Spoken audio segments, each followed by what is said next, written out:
اگر آپ مثبت انسان بننا چاہتے ہیں تو سب سے پہلے اپنے موڈ، اپنی خوشی اور اپنی آنسو کا اختیار دوسروں سے واپس لے لیں۔ کچھ رشتے اللہ تعالیٰ خود ختم کرواتا ہے تاکہ ہماری زندگی خراب نہ ہو۔ بے شک اللہ جو کرتا ہے بہتر کرتا ہے۔ وقت کو ضائع کرتے ہوئے یہ بات ہمیشہ یاد رکھیں کہ وقت بھی آپ کو ضائع کر رہا ہے۔ اپنے اندر کی گندگی کو دوسروں میں تلاش کرنے کو شک کہتے ہیں۔ دنیا ضرورت کے حساب پر چلتی ہے۔ سردیوں میں جس سورج کا انتظار ہوتا ہے اس سورج کا گرمیوں میں ترسکار بھی ہوتا ہے۔ آپ کی قیمت تب ہوگی صاحب جب آپ کی ضرورت ہوگی۔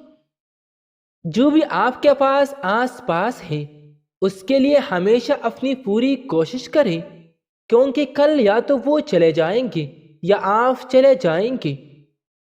کسی کی بہن کی عزت مت اجاڑو، کیونکہ مرد تو ایک غسل سے پاک ہو جاتا ہے مگر بنت ہوا کا ماضی زمانہ یاد رکھتا ہے۔ ہم اس بدنصیب معاشرے کا حصہ ہیں جہاں حسن کا معیار گورا رنگ اور عقل کا معیار انگریزی زبان ہے۔ میسر صرف اتنا ہی رہے جتنا کوئی مستحق ہو۔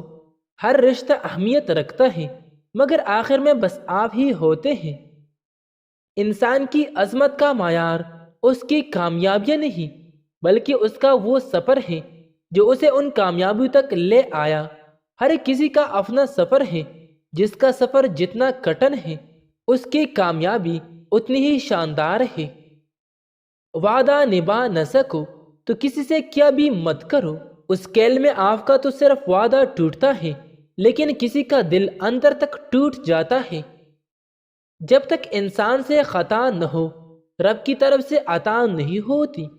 صاحبو جان لو جتنی بڑی خطا ہوگی اتنی ہی بڑی عطا ہونے والی ہے، بشرطی یہ کہ انسان سچے دل سے توبہ کر لے۔ رات کی تاریکی میں تہجد میں جو دعائیں مانگی جاتی ہیں وہی تو تمہیں معجزوں سے ملواتی ہیں، اور جب دعاؤں کی کڑی تہجد جڑ جاتی ہے تب تو تمہاری چاہت تمہارے مقدر میں لائی جاتی ہے۔ تمہارا یوں تہجد تک آنا بے وجہ نہیں ہے۔ چالاک اور ہوشیار شخص کو وہی سے نقصان پہنچتا ہے جہاں سے وہ بے فکر ہو جاتا ہے۔ دھوکہ بڑی کمال کی چیز ہے، کبھی دھوکہ کھا کر دیکھو، سمجھدار ہو جاؤ گے۔ منفی سوچ رکھنے والوں کو آپ جتنا کم جواب دیں گے آپ کی زندگی میں اتنا زیادہ سکون ہوگا۔ 3 چیزیں انتہائی مشکل ہیں: راز کو راز رکھنا، بے عزتی کو بھول جانا اور فرصت کو صحیح استعمال کرنا۔ اچھا بولنے کے لیے پہلے اچھا سننا ضروری ہے۔ ایک انسان کو پہلے سننا چاہیے اور پھر اسی سے بولنے کا فن سیکھنا چاہیے۔ تعریفوں سے پگھلنا مت، غصوں سے جلنا مت اور اپنی برائیوں سے ابلنا مت اور کسی کے میٹھے الفاظوں سے پھسلنا مت۔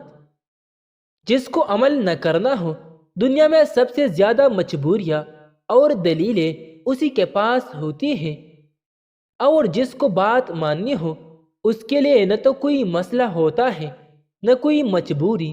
اس کے لیے سب سے بڑی مجبوری اور دلیل رب کا حکم ہوتا ہے۔ بزرگ کہتے ہیں بیٹی پر زیادہ سختی کی ضرورت نہیں، اس کی 3 حرکتوں پر نظر رکھو، سب پتہ چل جائے گا۔ پہلی، کیا اس کے روزمرہ کے معمولات میں کوئی غیر معمولی تبدیلی تو نہیں آئی؟ دوسری، کیا وہ اپنا زیادہ تر وقت تنہائی میں رہنے کی کوشش تو نہیں کر رہی؟ تیسری، کیا آپ کی بیٹی آپ کا سامنا کرنے میں ہچکچاہٹ تو محسوس نہیں کر رہی؟